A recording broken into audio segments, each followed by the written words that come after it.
Episode 18, Why Failing is Amazing. Welcome to Clinicians Creating Impact, a show for physical therapists, occupational therapists, and speech-language pathologists looking to take the next step in their careers and make a real difference in the lives of their clients.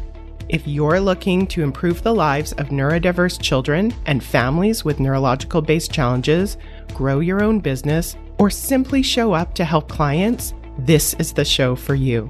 I'm Heather Branscombe, therapist, certified coach, clinical director, and owner of Abilities Neurological Rehabilitation. I have over 25 years experience in both the public and private sectors, and I'm here to help you become the therapist you want to be, supporting people to work towards their dreams and live their best lives. You ready to dive in? Let's go. Well, hello there, friend. How are you doing today? I hope you're doing well. I have to tell you what gets me super excited right now as I record this podcast is the thought that you may be hearing this podcast on, if it's on or close to the day that it actually goes live, that I am actually on vacation with my husband when you listen to this. Isn't technology amazing? I love technology so much. It means that I can continue to deliver you value through this podcast while enjoying an amazing trip with my husband as we celebrate our 25th wedding anniversary. That actually happened earlier in December. Now, I know you might be thinking, yes, we actually were babies when we got married. That's a whole other story. And again, our anniversary actually was in December.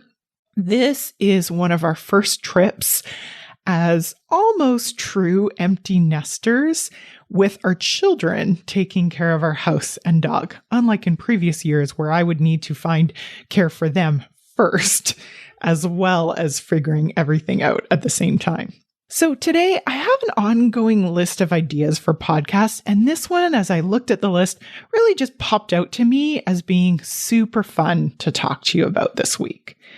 I'm pretty sure that I've addressed this at least in some way on Instagram, and if you aren't following me, go ahead and follow me there, and you can find me on Instagram at heatherbranscombe.coaching.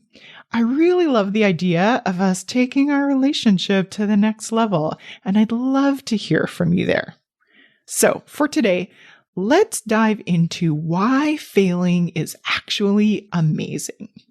So when you think about failure as a clinician on either a micro or a macro level, how do you feel about failure? If you're like most of us, it may feel like some kind of flavor of failing feels awful. It limits our goals. It limits our growth. And we're actually designed to avoid failure. So knowing that we're designed to avoid failure, of course, is going to feel awful. So if failure feels like some kind of flavor of awful, welcome to the club. I am also a part of that club. I get you. When I think about the me of 25 years ago, even 10 years ago, 5 years ago, I hated failing. And so what that ended up look like for me was because I hated failing so much and because I would really try and avoid it at all costs, what it ended up doing was ended up making me make smaller goals that I felt were easily achievable. Because if I had any hint or whiff that I would fail at it, I didn't want to do that. So my quote unquote goals were more of things that I thought were easily accessible for me. Or if I was to set a goal that felt bigger, that felt like it would require more growth from me, I would start towards that goal and then I would quit them as soon as they started to feel any little bit of hard. So if that's anything like you, buckle up. We're going to talk today about failure. And if you're interested about failure and how that affects your goal setting, I would invite you to go back to the podcast and look at episode 8 about goals and failure and how that could work for you. So I want to offer today that there is another way to think about failure than the way that you're currently thinking about it right now. Now, I am not here to convince you to love failure because, fun fact, even as I record this today talking about failure, I don't, and truthfully, actually love failure, but I want today to at least offer another perspective for you, and then you get to decide if you want to shift your perspective or not. So the first thing that I want to offer is the thought that something was a failure is just a thought. You might think that it's a fact that you failed, but I want to offer that it really is just a thought. A more negative thought, for sure, but it really just is a thought. Really, what you are naming as failure is really, if we really get down to the factual nature of it, it really just means that the things did not go as you expected them to go.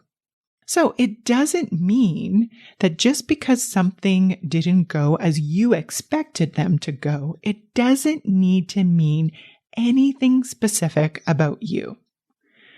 There really is an opportunity for you to detach who you are as a person or who you are as a clinician to the results that you are creating or not creating. You are not your results. Let me say that again. You are not your results. So let's talk about what this could look like for you as a clinician and how you could apply it to yourself. So say you're in a session and you have a plan for your client to experience something. You've done some kind of treatment planning, and in reality, it doesn't actually go as you planned it to go. So if you are working with a child, maybe the child doesn't want to do what you plan for them to do, or they can't do what you planned for them to do. Or maybe they do it and then it doesn't actually produce the results you were hoping and looking for. Now, there's a couple of different ways to look at this. First of all, and many of us, and I've done this myself, one way to look at it is to make that mean something about you. And often when we do that, what we're thinking behind that is that you can control things outside of yourself. It has a lot of a flavor of self-judgment. So what that would sound like would be something like thoughts like you are a bad clinician because you didn't expect the results that you got. Now, sure, for many clinicians, with experience, you will get much better at predicting what your client can do and can't do, what they will do and what they won't do. Also, I want to offer you that this can be true, but this is also not true. It's not true because the best clinicians I know don't make those unexpected results mean something about them as a clinician. So, what do? The more experienced clinicians take those results to mean something about the client.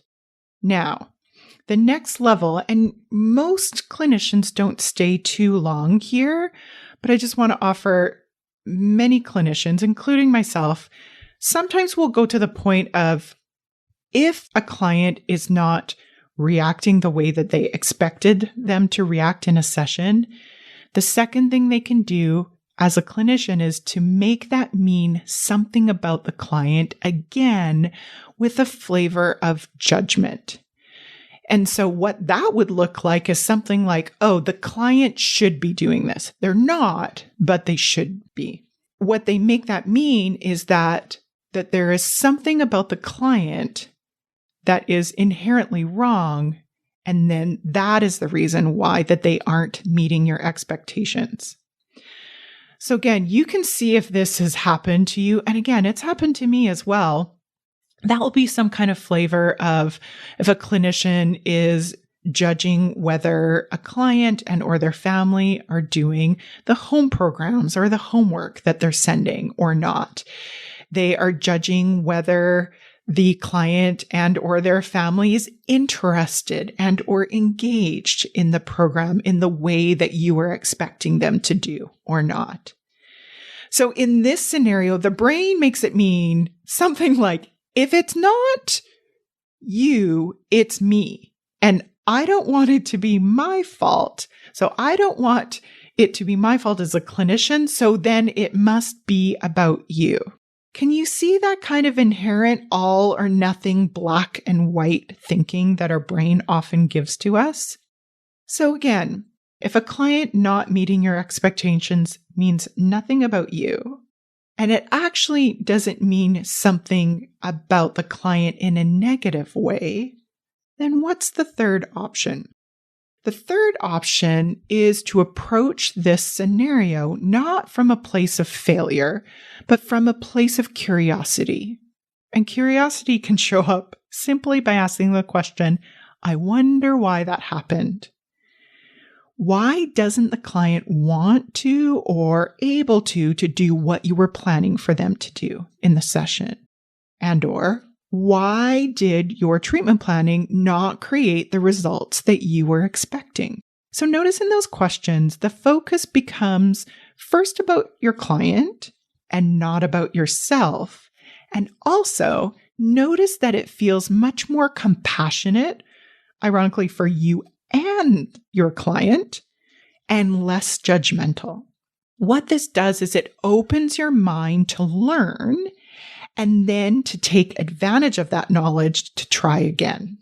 One of the things that I've really appreciated from another clinician colleague that I work with is this kind of statement that I'm going to give you now. The statement is, if it works, it's treatment, and if it doesn't, it's assessment. I love that because what that really is saying is it's not making any kind of behavior expectations and them not meeting those expectations, making it mean anything about you as a clinician, nor about your client as a client. I just love the openness and expansiveness of that kind of statement. That's where the best clinicians move to with their clients.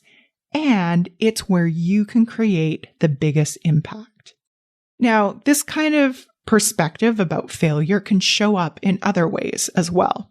So if this past example didn't resonate with you, I have another example that may or may not resonate.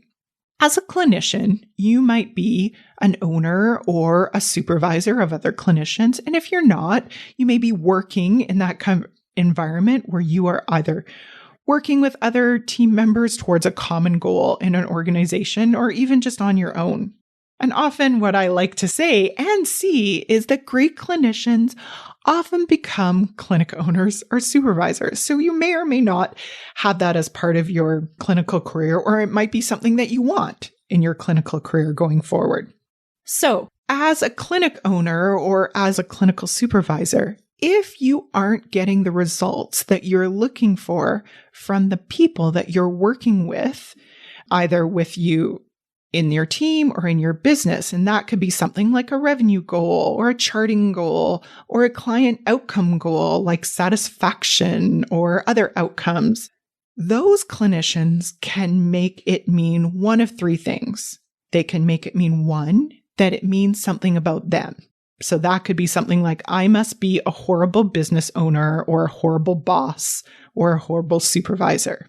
Another way to look at it is they could make it mean something about those they work with. Well, if I'm not a horrible boss, or I'm not a horrible supervisor, or I'm not a horrible business owner, then they must be horrible staff. And there's also a third option. And the third option is making it mean nothing about you, nor the people that you work with, but there's an opportunity to see this about either the business, the organization, or the clinical practice that you're working on. When you look at people you're working with as an opportunity to learn about how to work successfully together to achieve a common result, first, isn't that amazing? And second, isn't that a lot like what we do as clinicians? This is why I have this underlying thought that I think clinicians actually make amazing business people. We don't always use the same language to do that, but as I've worked for so many years as a clinician and then in so many years in more of a business owner and business capacity, I really can see how great clinicians also become great clinic owners when they use those strategies and those approaches that have helped them to make themselves a great clinician. So we can choose to see failure as a problem to be judged, or we can choose to see failure as an opportunity to learn and to grow. It's why I love that thought. If it works, it's treatment. And if it doesn't, it's assessment. So the earlier version with me, again, would set goals for our organization as a business and then flip-flop between blaming myself and blaming others if we didn't achieve the goals I had set for us as an organization. Now, I say that I am not proud of that fact, and I just want to acknowledge how true that really was. And I think I've even alluded to that fact before in this podcast. It's really why one of the reasons I looked into getting my coaching certification. And when I thought about that, one, I wanted to become a better clinical director, and I also had this sneaky thought that was really a lie, that I thought that getting better skills in coaching people would help me to get the people that I work to do what I wanted to do so that we would all fail less together. So, do you notice that thought error that I had? I thought that failure was a me issue because I didn't have the skills to get people that I worked with to do what I thought was best. The truth is, that's a lie. The truth is, I needed better coaching skills to understand that failure wasn't a me issue and failure wasn't a staff issue. Failure was a thought issue. And failure is the opportunity for me continuously to this day to learn and to grow and to become a better leader. And it's what I continue to learn and to grow into each and every day. Not by controlling the people I work with. They are not the problem. I've said this before and I'll say it again. I work with some of the most amazing people that I know. What I do is I do this by managing my own thoughts and my own feelings and using the results of the business to understand what the business needs next, what the organization needs next. I know that the people that I work with are amazing, and I know that they can help to solve the problems that we're having in ways that I would never figure out on my own. I've seen this time and time again, and it is the only reason why the organization of abilities is as successful as it is. So here we are. Let's do a little temperature check. How do you feel about failure now? What do you want failure to mean in your life? And more specifically, what do you want failure to mean in your career as a clinician? How can you apply this sentence? If it works, it's treatment. And if it doesn't, it's assessment in your own clinical practice right now, today. And how could that change the impact you create for yourself and for your clients? I guarantee you, as you answer those questions for yourself, you will create a bigger impact for yourself and for your clients in ways that you never thought possible. I can't wait to see the impact that you create with this. See you soon. If you enjoyed today's show and don't want to worry about missing an episode, you can follow the show wherever you listen to your podcasts. And if you haven't already, I would really appreciate it if you could leave a rating and review to let me know what you think and to help others find clinicians creating impact. It doesn't have to be a 5-star rating, although I sure hope you love the show. I'd really want your honest feedback so I can create an awesome podcast that provides tons of value.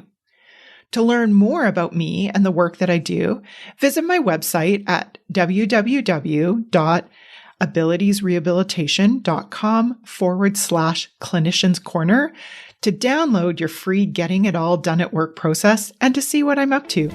Thanks so much. Thanks for joining me this week on the Clinicians Creating Impact podcast. Want to learn more about the work I'm doing with Abilities Rehabilitation? Head on over to abilitiesrehabilitation.com. See you next week.